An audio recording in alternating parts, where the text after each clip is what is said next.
Hello students, my name is Rimsha. I'm your teacher of class 6th from Adelaide International School. Open your social science book. हम इसमें chapter 2 पढ़ रहे थे, उस name is early societies.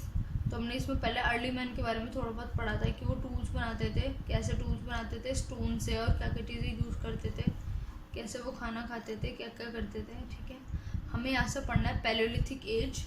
ठीक है, हमें पैलियोलिथिक एज से पढ़ना है कि पैलियोलिथिक एज क्या होती है। वो थी हमारी सबसे, ये हमारा स्टोन एज हमारी सबसे लंबी थी और स्टोन एज हमारे 3 पार्ट्स में डिवाइडेड है, palaeolithic age, mesolithic age and neolithic as.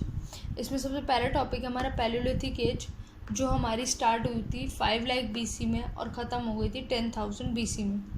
ठीक है मैंने आपको बताया भी था कि आपको कैसे आपको पता चलेगा कि ये किस तरह से हमें डेट पढ़नी है। ठीक है, तो the word palaeo means old and lith means stone.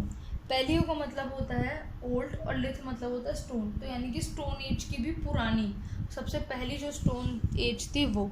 ठीक है, so the term palaeolithic refers to old stone age, मतलब स्टोन एज का पुराना वाला ज़माना।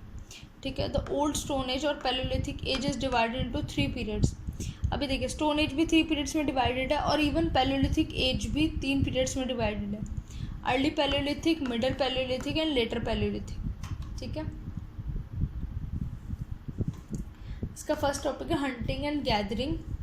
The people of palaeolithic age were wanderers shifting from one place to place in search of animals and food. मतलब जो Palaeolithic जो as के जो लोग थे वो वॉन्डर्स थे। वॉन्डर्स वो होते हैं जो इधर उधर भटकते रहते हैं। ठीक है, इधर उधर घूमते रहते हैं, उनको वॉन्डर्स कहते हैं। वो एक जगह से दूसरी जगह जाते रहते थे जानवरों की तलाश में और खाने की तलाश में। ठीक है, वो जानवरों को कभी उनकी सवारी करने के लिए यूज़ करते थे, कभी उनकी खाल या उनकी बोन्स यूज़ करते थे, कभी उनको खाने के लिए यूज़ करते थे। तो उन जानवरों के बहुत सारे तरीके से उन्हें यूज़ किया जाता था। ठीक है, तो पैलियोलिथिक एज के जो लोग थे वो इधर से उधर जाते थे फूड और एनिमल्स की तलाश में। ठीक है, their way of life was hunting and gathering. उनका काम ही क्या था? हंटिंग करना और गैदरिंग करना। हंटिंग मतलब मारना और इकट्ठे रहना इकट्ठा करना। ठीक है, चीज़ों को मारते थे, मतलब एनिमल्स को मारते थे, शिकार करते थे और उन्हें इकट्ठा करते थे, खाना इकट्ठा करते थे और उसे टाइम आने पे खाते थे। ठीक है, we have also come across archaeological evidence of the stone tools used by the people of this age. ठीक है, तो कुछ आर्कोलॉजिकल एविडेंस में मिले हैं, कुछ हमारे स्टोन एज के इनके स्टोन के टूल्स में मिले हैं जो उस टाइम पे लोग यूज़ किया करते थे। ठीक है, जिसको बनाने के लिए वो बॉल्स यूज़ करते थे, स्टोन्स यूज़ करते थे, सबसे ज़्यादा वुड यूज़ करते थे। तो उस टाइम के कुछ टूल्स भी आर्कोलॉजिकल एविडेंस, आज जब आर्कोलॉजी यानी कि जब रिसर्च होती है तो उसमें बहुत सारी चीज़ें मिलती हैं, तो उनको उनके कुछ टूल्स मिले हैं। ठीक है, palaeolithic man used to rock stone called flint. It was crude and used for making tools. ठीक है, पहले के जो लोग थे वो एक पत्थर यूज़ करते थे। ठीक है, जिसको कहते थे फ्लिंट। ठीक है, वो इतना शार्प होता था कि उससे वो टूल्स बनाते थे, मतलब एक पत्थर से दूसरे पत्थर के टूल्स बनाते थे। ठीक है, वो अपने हिसाब से अपनी टेक्नोलॉजी लगाते थे, उनके हिसाब से जो उनकी होती थी, तो वो अपने एक रॉक स्टोन यूज़ करके वो दूसरे टूल्स बनाते थे। ठीक है, नेक्स्ट टॉपिक है आपका इसका लिविंग इन ग्रुप्स। ठीक है, palaeolithic man realise that the advantage of living together. Palaeolithic लोगों को लगा कि साथ रहने में बहुत सारे फ़ायदे हैं। ठीक है, अलग अलग रहने से बेटर है कि आप बहुत सारे लोग एक साथ रहें। It enable them to hunt large animals and to share food which was scarce and decayed easily. ठीक है, उससे क्या होता था, जब बहुत सारे लोग एक साथ रहते थे तो क्या करते थे, वो एक साथ मिलके किसी बड़े से जानवर का शिकार कर लिया करते थे और उसमें से सब खा लिया करते थे।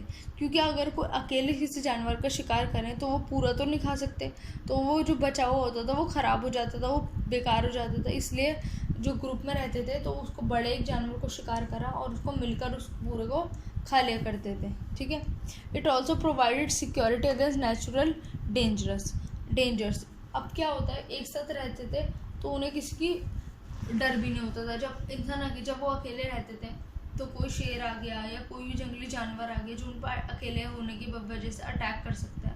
ठीक है, वहीं अगर वो ग्रुप में रहेंगे तो उन पर कोई अटैक नहीं करेगा, और अगर कोई अटैक कर भी ले तो वो सबके सब उसको आराम से भगा सकते हैं, किसी भी एनिमल को, किसी भी डेंजर को दूर कर सकते हैं अगर वो लोग एक साथ रहेंगे। तो उनके लिए साथ रहना एक एडवांटेज था कि साथ रहने में ही ज़्यादा फ़ायदा है। ठीक है, there were small groups, the members of a group cooperated with one another and their collective efforts help them develop new skills. छोटे छोटे ग्रुप्स अलग अलग पार्ट्स में डिवाइडेड थे। ठीक है, जो मेंबर्स होते थे ग्रुप्स के वो एक दूसरे को कोऑपरेट करते थे एक साथ। ठीक है, क्या करते थे, एक साथ चीज़ें कलेक्ट करने में हेल्प करते थे।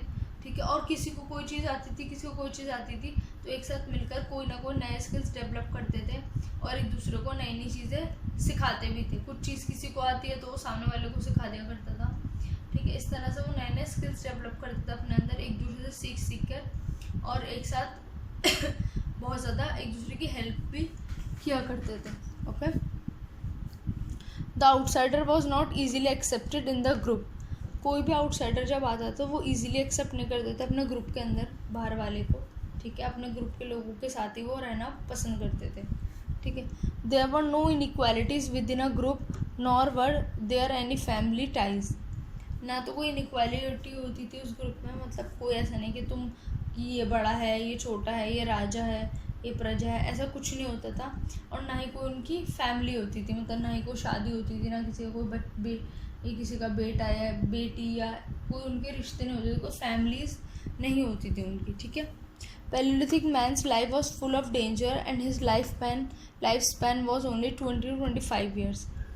पैलियोलिथिक एज में जो उनकी लाइफ होती थी, जो लोगों की लाइफ होती थी, वो बहुत ही ख़तरनाक होती थी, बहुत ख़तरों से भरी हुई होती थी, क्योंकि जंगली जानवर, जंगल में रहना, अलग अलग चीज़ें, कुछ भी उल्टी सीधी चीज़ खा ली, किसी ने जानवर ने मार दिया, तो उनकी लाइफ जो है बहुत ज़्यादा डेंजर से भरी होती थी।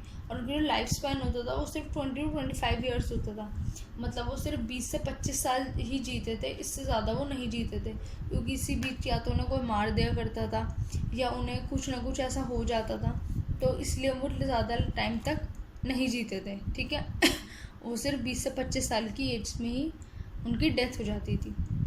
ठीक है, देखो इस तरह से रह रहते थे लोग, इस तरह की केव होती थी जिसमें वो लोग रहा करते थे। ठीक है, अब है हमारा next topic palaeolithic tools. There were usually made by chipping stones. Stone tools were two kinds, core and flake tools. अब क्या करते थे, टूल्स को धार लगा लगा के, पत्थर को धार लगा लगा के टूल्स बनाए जाते थे। ठीक है, तो जो स्टोन टूल्स हैं वो भी दो तरह के होते थे, कोर टूल्स और फ्लेक टूल्स। ठीक है, मतलब अलग अलग तरह के टूल्स होते थे। अब वो अलग अलग तरह के टूल्स भी क्या क्या होते थे, पहला है हमारा core tool. Core tool was made by chipping off pieces from chunk of rock and hand sized pebbles. Core tool जो होते थे वो क्या होते थे छोटे छोटे पेबल्स होते हैं, छोटे छोटे पत्थर होते हैं, उनको धार लगा के, छोटे छोटे पत्थरों को धार लगा के उनको बनाया जाता था। ठीक है, छोटे पत्थरों से। There were large hands use for digging earth, cutting trees, sharpening wood, etc. They use stone axe as a main tool and carried it in personal weapon. मतलब वो क्या करते थे कि उसको हम पेड़ काटने के लिए, कुछ खोदने के लिए उसको वो चीज़ें यूज़ करते थे। ठीक है, वो ऐसा होता था कुछ एक्स जैसा। ठीक है जैसे कुल्हाड़ी होती है ना, वो वैसा स्टोन होता था, वैसा बनाते थे, वो उनका मेन टूल होता था, और वो उसको as a personal weapon use करते थे। मतलब वो उनके पास हमेशा होता था, हर अर्ली मैन के पास वो ज़रूर होता था। मोस्टली आपने देखा होगा जब अर्ली मैन बनाते हैं उनके कंधे पे एक एक्स यानी कुल्हाड़ी जैसा कुछ बनाते हैं, क्योंकि वो उसको हमेशा अपने साथ रखा करते थे, वो उनका पर्सनल वेपन वो करता था, क्योंकि कहीं पर भी ज़रूरत पड़ जाए कुछ पेड़ काटने की या कुछ भी किसी वुड को शार्प करने की, किसी भी चीज़ की ज़रूरत पड़ जाए तो वो सारे काम ही उस एक्स से आसानी से हो जाते थे। ठीक है, some of these stone implements have been found in Son river valley, Pakistan, upper Narmada near Chennai. वैसे जो जिन स्टोन से ये बनाया करते थे वो स्टोन्स अब भी कहीं ना कहीं मिल जाते हैं, जैसे पाकिस्तान में मिल जाते हैं, पाकिस्तान की एक सोन रिवर वैली है वहाँ मिल जाते हैं, नर्मदा के पास मिल जाते हैं, और चेन्नई के पास उस तरह के स्टोन्स अभी भी अवेलेबल हैं, अभी भी वैसे स्टोन्स मौजूद हैं। ठीक है, फ्लिक टूल्स हम नेक्स्ट क्लास में पढ़ेंगे। आई होप इतना आपको समझ आ गया होगा। ठीक है, जितना पढ़ाया आप अपनी अपनी बुक से दोबारा से एक बार रिपीट कर लेना। ओके।